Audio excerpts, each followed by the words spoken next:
Hey guys, Cam from 15, back at it with another video for you guys, and I am back to talk Dragon Ball and One Piece, and I guess Toriko.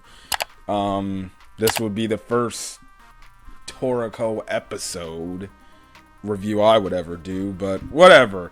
For people that didn't know, tonight was a fairly special night, because we got the today was the episode where we got the One Piece x Dragon Ball x Toriko special episode in the English dub after all these years of people hoping and waiting that this would eventually get dubbed. Well, it got dubbed.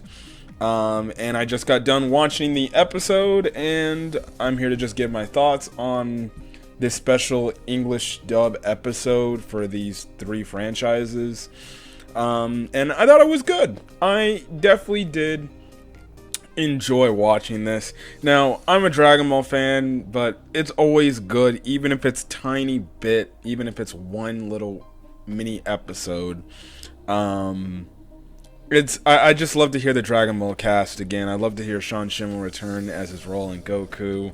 And, you know, people who already watched the English dub of One Piece, you know, I know it's not everybody's cup of tea, and a lot of people prefer the sub version over the English dub, but I do like the English dub. I think the English dub actors for One Piece all do a good job. So if you're, like, new to One Piece and you're thinking about maybe checking out One Piece, especially in the dub content, I definitely say give it a shot. You know, One Piece in general, it's a great story. I highly request you watch it, you know, from beginning to end. Well, it's not over, it's still ongoing. Toriko, I know really nothing about Toriko, to be honest, so I can't really speak on Toriko. But yes, I thought the episode was fine. The premise of this episode, which the only negative, I will say this. Now, when the episode starts off, you start off with this recap of the first part of the special. Now you're wondering, wait, they didn't dub the first part of the special? Yes, they didn't dub the first they didn't dub the first episode of the special because, well, from what I did some digging in, and I found out that the first part of the episode isn't a One Piece, or hell, it isn't even like a special Dragon Ball episode. It is a Toriko anime episode. Which is Toriko episode 99. That is part 1 of the special. Now, I enjoyed my time with the crossover English dub special. I really did. My only negative in this whole thing is this. Toonami, I know Toonami, Cartoon Network, whatever. You're telling me Toei give the license to have Crunchyroll / Funimation dub the part 2 practically of this special. They didn't give them both episodes to dub. Like, I'm sorry, but that's extremely kind of stupid. Like, why would you dub part 2, but you would not dub part 1? Because if you go back and watch part 1, that's when obviously the start of this whole thing, this whole, you know, tournament type of thing they had to get in the first part take place, and you get all these fights. Like, at the end of this episode, we find out that Zoro, one of Toriko's dudes, and Vegeta are all still fighting. In part 1, we actually get a little bit of that fight. It would have been cool to see that fight, especially from the standpoint that Zoro is voice acted by Chris Sabat, who is also voice acts Vegeta as well. Like, just to hear those two bickering back and forth with his own characters, that would have been a sight to see. You know, that episode contains literally the match between Goku, Luffy, and Toriko. I would have loved to see that dubbed. See, Colleen Klinkenbeard, Ian Sinclair plays Toriko, and then obviously Sean Schemmel as Goku. I would have loved to see that episode dubbed. Now, I don't know if they'll go back and dub that episode too, if they get the rights to dub that episode, but I really do hope Toei gives them the thing. I would have been pushing, if I were the Crunchyroll and Funimation, for this dub, like, hey, can we get part 1? I understand it's a Toriko episode, and we have never dubbed Toriko before, but we want to have part 1 and part 2 for people to enjoy. And on Toonami, since this came on at 1 o'clock, you could have had a whole 1 hour special with this thing. You could have had part 1 air at 1 o'clock, and then part 2 air at 1:30. Again, that's my only negative, why they didn't get part 1 from Toei, or why Toei didn't give them the ability to dub part 1 just because it's a Toriko episode. It makes no sense, because in a way, by the time you finish this episode, you kind of even though I'll say this, even though I did enjoy my time, I still didn't feel really complete, because, well, I'm missing that part 1 dubbed. Now, again, will we eventually get it? You have to imagine they would have to give us part 1. Now, it's going to be really, really stupid if they say like a month or 2, or maybe a whole year from now, they say, oh, we're going to give you the crossover, and it's actually part 1. And it's like, why didn't you just give it to us, like, when you release part 2? But the reason why they released part 2 is because part 2 of the special is considered a One Piece episode, and One Piece, if you guys don't know, is currently streaming on Toonami as well. It recently got back on Toonami, so that's kind of thing. So, and that's probably another reason why we were even able to get this dub special. Now, if you're wondering when will this come up to streaming, who knows? And heck, maybe that is when we'll get the dub part 1. Maybe we'll get the dub part 1 and they'll put it in some special episode case or something like that. I don't know. It's gonna be interesting, but ultimately I did feel a little bit incomplete, because I did want to see that first part, but I'm fine with what we got here. Part 2 of this episode kind of consists of after the events of part 1, which they kind of skim over. Hercule ended up winning this tournament and things like that. They end up eating, there's this like special like fish that if you get touched by, it practically absorbs your power and gives you like a poison. And practically the entire Toriko, One Piece, the entire Toriko, the Straw Hats, and then the Z Warriors, they all have to go find and defeat this fish before time runs out. We see some pretty cool combinations. One of the first combinations you get is Sanji, Piccolo, and then this very colorful hair dude. Again, I don't know Toriko, so I don't know their characters. They work together. It was pretty cool to see them working together. It's kind of unique that Piccolo would have been working with Sanji, because I'm a Dragon Ball One Piece fan. Personally, I would have rather had it be like, I guess, Gohan, but he was already out of commission. Remember, guys, this is if you're a Dragon Ball fan, this was the part of the series where Gohan was absolutely disrespected. Now, if you're wondering for when each timeline these shows take place in, again, I don't know where this takes place in Toriko timeline. In the Dragon Ball timeline, this seems like about Battle of Gods era, because apparently in the first part of this special, Beerus and Whis make an appearance. So this takes place like Battle of Gods, and plus they were playing the music from Battle of Gods, the movie, in this. So it takes place around there. So that was the time when Gohan was like getting disrespected. This isn't like what we have with Gohan today, where he's like Beast Gohan and shit. This is Gohan when I guess they didn't value him as much. And then with One Piece, this is kind of like between Punk Hazard, Dressrosa area, because we don't see Luffy go Gear 4. He just uses, we just see him use his Gear 3rd moves, the highest he goes up to. But that's kind of the thing there. It's all, unique. You get that. They end up getting taken down. The next group is Brook, one of the other Toriko dudes, Goten and Trunks. Frankie ends up showing up later. Brooke and the Toriko guy end up getting taken out fairly easily. Goten and Trunks fuse. They become Gotenks, so you get a little bit of comedic moment right then and there. Frankie ends up showing up. He goes into his General Frankie.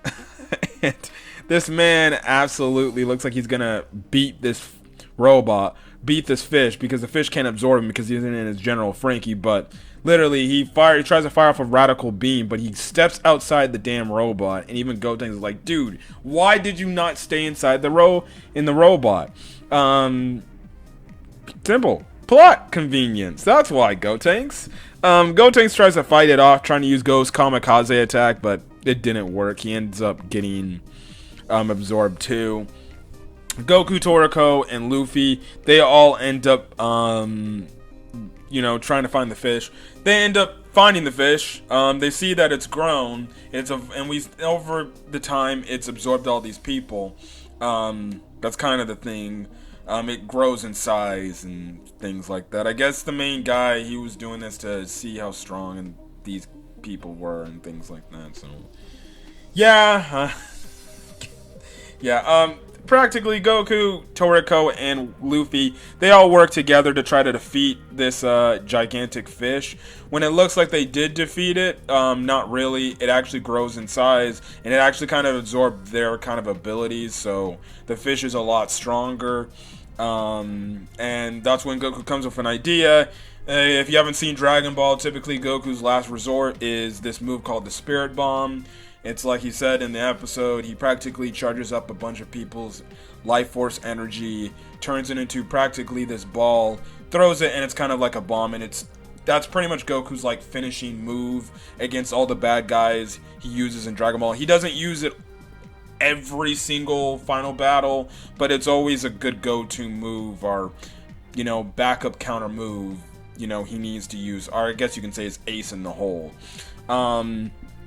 And also, too, if you're wondering, what is Goku? If you don't watch Dragon Ball, if you're wondering what is Goku's hair, it's pretty simple. It's Super Saiyan. It's his transformation he gets in this one saga after fighting this one bad guy named Frieza. If you haven't seen Dragon Ball, definitely go check it out. Just like I said with One Piece. If you haven't seen Dragon Ball, go watch Dragon Ball. Start with the original Dragon Ball, then Dragon Ball Z or Dragon Ball Z Kai. Either or works. And then you go into Super. Or if you want to go watch GT, go watch GT. GT really isn't like canon anymore to where Dragon Ball currently is. Right now, the storyline goes Dragon Ball Z or Z Kai, and then Dragon Ball Super now. But GT is kind of its own little thing. At the time, it used to be Dragon Ball Z, Dragon Ball GT. But things changed over time. Now Goku's wondering why his Spirit Bomb isn't working, and that's because the fish is actually eating the energy that Goku's emitting. He then just screams out to practically all the castmates, from the representative series to just raise their hands up and give energy. They do that. Goku throws a Spirit Bomb. The fish is pushing it back, and then that's when Luffy uses like an elephant gun. I forgot what the move Toriko used. And then Goku transforms into Super Saiyan 3, and he fires off a Kamehameha. Which is funny enough because the Spirit Bomb was like right then and there, but I guess this episode gives it away where Goku can throw the Spirit Bomb, and then we already know he can stack Super Saiyan on top of it to push it back, because that's what he did in the final arc of Dragon Ball Z against Majin Buu. But I didn't know he could like freely move as well. So okay, he can freely move, but obviously, Goku out of Luffy and Toriko is more, Goku is definitely the biggest shonen protagonist of all time.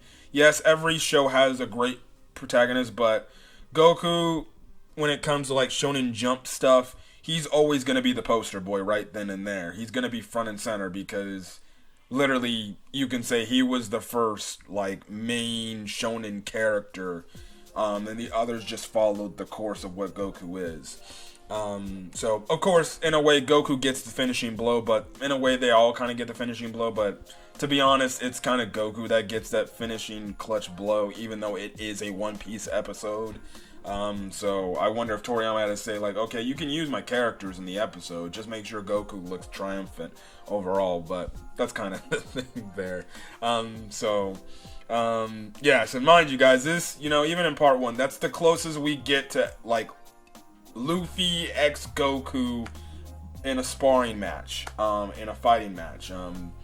For everybody that likes our power scale, different series, like, oh, who would win this, who would win that? So that's kind of the thing. It's the closest we get. The closest we get. Now, you have to wonder, like, well, Toriko feels so weird. Why not just have Naruto? Like, those are like the original big three. I know, like, the big three after Dragon Ball dropped out, it was Bleach, One Piece, and Naruto. But even when I looked at it, I'm like, what? I understand that Naruto's anime is under a different company, which is Studio Pietro. But it's like, come on, man. If you're gonna do a crossover moment, have Goku, Naruto, and Luffy. Those are like the three iconic shonen protagonists. I don't know if they'll ever do a future, special anime where they have a Goku, Naruto, and Luffy, where you get Naruto, One Piece, and Dragon Ball crossover at some point. I really do hope, like, one of these days, these companies come together for all these shonen shows, and we get, like, a Jump Force show, man. That would be really damn dope. I'm not even joking. I feel like that would make a lot of money. If it's just one season of a Jump Force show, that would be really crazy, where you have all these shonen protagonists from all these different series, and it's like one big tournament. And, obviously in the community, it would spark a lot of issues of, like, okay, who the hell would think? But honestly, I'd just do a free-for-all, which would be cool with some of the major characters from that. But that's kind of the thing there. Typically these anime companies are so selfish, they don't want to work together, and that's like a pipe dream that I hope someday happens. But yeah, they defeat the fish. The last bit of the episode is them enjoying this fish, and that's kind of it. Ending happens. The ending song is pretty much the One Piece opening. We go.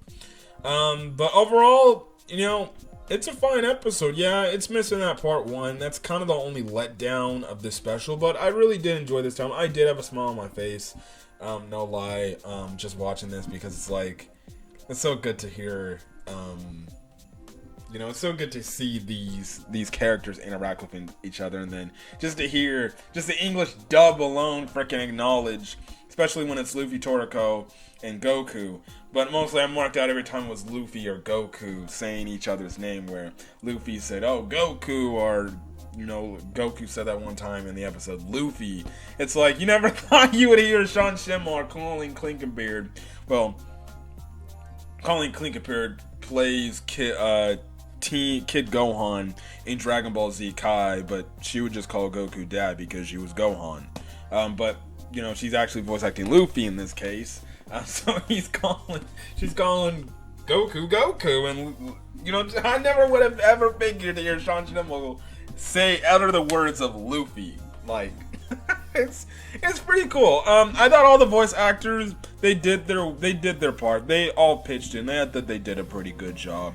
Obviously, the animation is not up to par, because this is the time of One Piece when, well, guess what? Toei was freaking terrible at animation. It isn't what you see with One Piece now in the Wano arc. The animation, at the time for One Piece, wasn't the best. It's like that newer type of brighter like animation that didn't work, and the character models do look a little stiff, but it's like, yeah. So yeah. But again, it was all great to hear the characters. I thought Sean Schemmel did a great job. He always kills it as Goku. Like, why even doubt the man?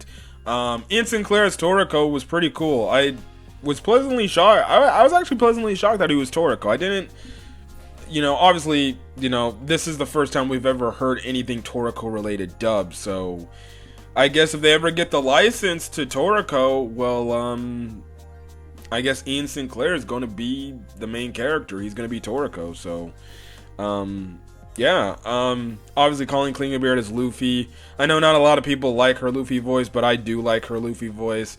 I thought she killed it too. All the other characters did their damn thing. They killed it as well. I'm not going to go through the entire cast list, but they all killed it, even the ones that really didn't get to say much.